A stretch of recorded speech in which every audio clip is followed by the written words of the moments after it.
Al-Fatihah. Bismillahirrahmanirrahim. Bab husnul khuluqi. Di sini bab menerangkan baiknya akhlak. Qala berfirman Allah Ta'ala, wa innaka sesungguhnya kamu Muhammad la'ala khuluqin azim, sungguh atas akhlak yang agung. Wa qala dan berfirman Allah Ta'ala, wal kadhimina dan orang-orang yang menahan, al ghaidha amarah, wal afil dan orang-orang yang membiarkan, memaafkan, anin nasi dari kesalahan manusia. Dan Allah mencintai, memberi pahala orang-orang yang berbuat baik. Wa an Anas dari Sayyidina Anas radhiyallahu ta'ala anhu, qala berkata Sayyidina Anas, kana adalah Rasulullah sallallahu alaihi wasallam ahsanan nasi sebaik-baik manusia, khuluqan akhlaknya, muttafaqun alaih. Ya, agama ini nampak agama dalam kehidupan kalau dipraktekkan akhlak agama. Itu saja. Yang nampak di sini ini, orang itu walaupun punya ilmu tinggi, tapi kalau nggak punya akhlak, ya nggak tampak dia itu punya agama. Sebaliknya, orang itu pas-pasan saja ilmunya, tapi akhlaknya baik begitu, maka orang tahu semuanya, ini orang baik. Nah, sedangkan kalau orang Islam mengatakan ini orang baik, maka itu jadi saksi nanti. Ini orang Islam telah bersaksi bahwa orang ini orang baik, ya Allah.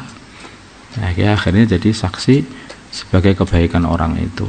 Kalau orang Islam bersaksi orang buruk, orang fasik, maka ini juga akan jadi saksi yang akan mencelakakan orang itu.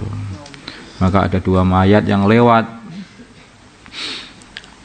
di depan baginda Nabi dan sahabatnya, maka sahabat baginda Nabi mengatakan baik-baik kepada mayat ini, maka Nabi mengatakan wajabat. Ada lagi mayat yang lewat, maka sahabat Nabi mengatakan yang buruk-buruk kepada mayat ini, maka Nabi mengatakan wajabat. Ketika ditanyakan, kenapa engkau mengatakan wajabat? Memang ini kalian semua ini adalah saksi di dunia ini, apakah orang itu orang buruk atau orang baik. Kalian mengatakan ini orang buruk, maka dia wajib masuk neraka, maka dia mesti masuk neraka. Kalau kamu mengatakan orang baik, maka dia masuk surga. Nah, baik atau buruknya orang itu terhadap manusia dilihat dari akhlaknya ini.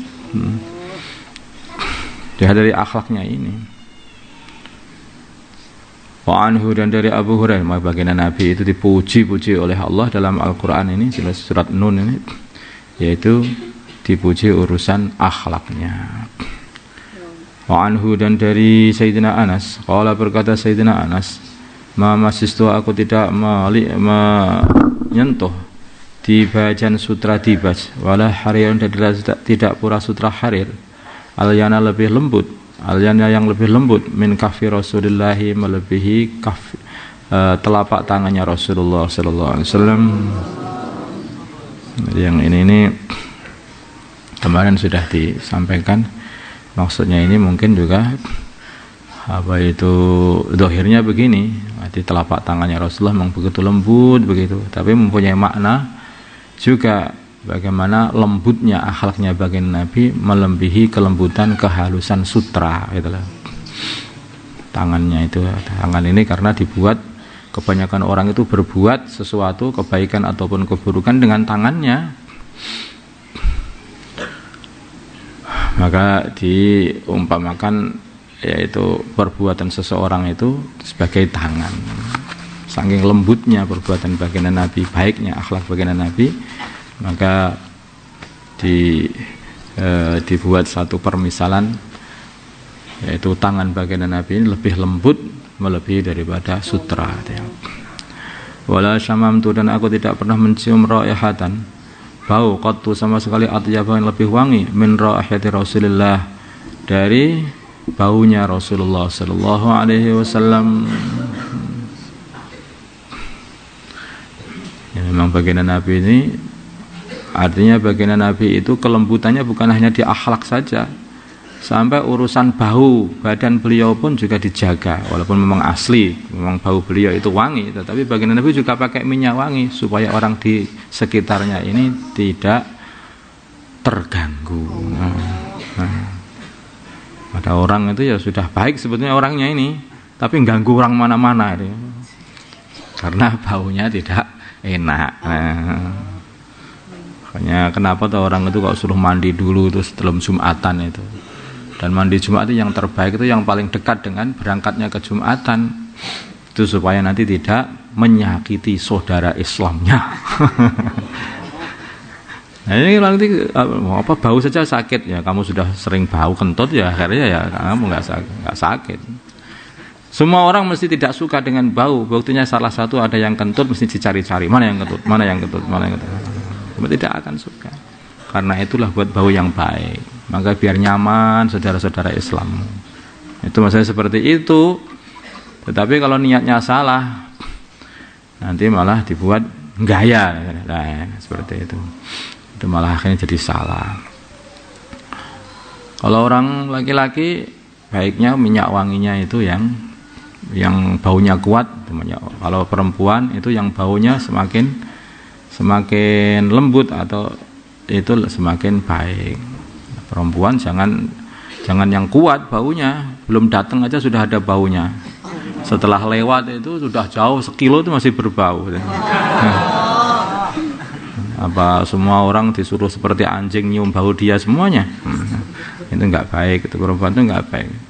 Perempuan itu yang menjaga baunya, tetapi bukan yang seperti itu caranya. Kalau laki-laki baik aja. Bukan malaikat itu suka bau yang wangi.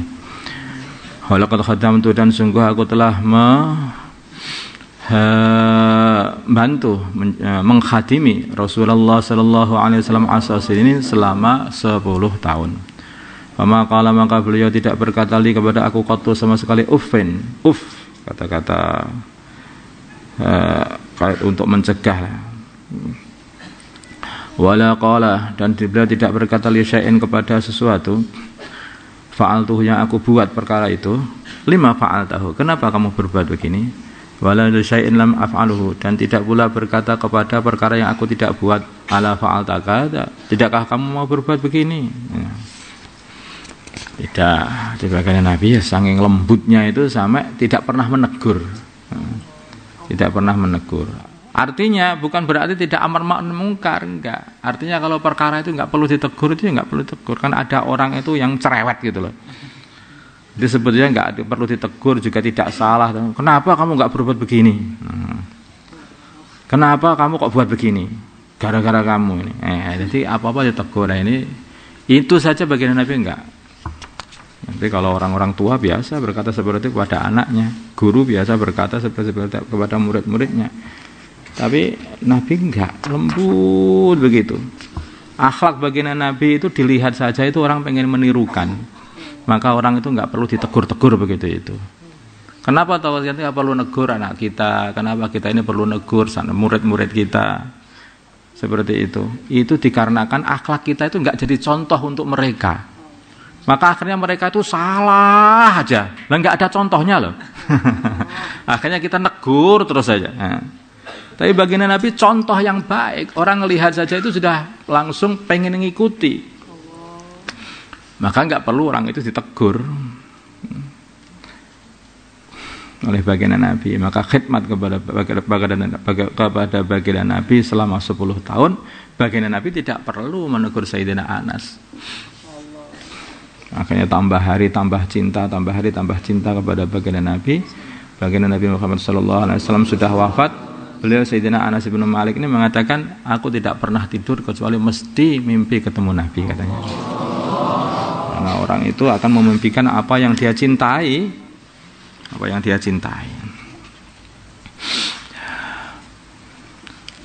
Itu orang tinggal hati sendiri-sendiri.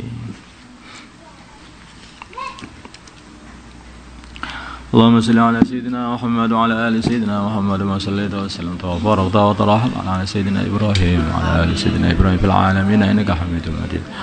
Allahumma arham sayyidina Muhammad اللهم اغفر لأمة سيدنا محمد اللهم أصلح أمة سيدنا محمد ألف بين قلوب أمة سيدنا محمد اللهم انصر أمة سيدنا محمد اللهم أعز فيهم سلطانا نصيرا صلى الله على سيدنا محمد النبي الأمي وعلى آله وصحبه وسلم والحمد لله رب العالمين.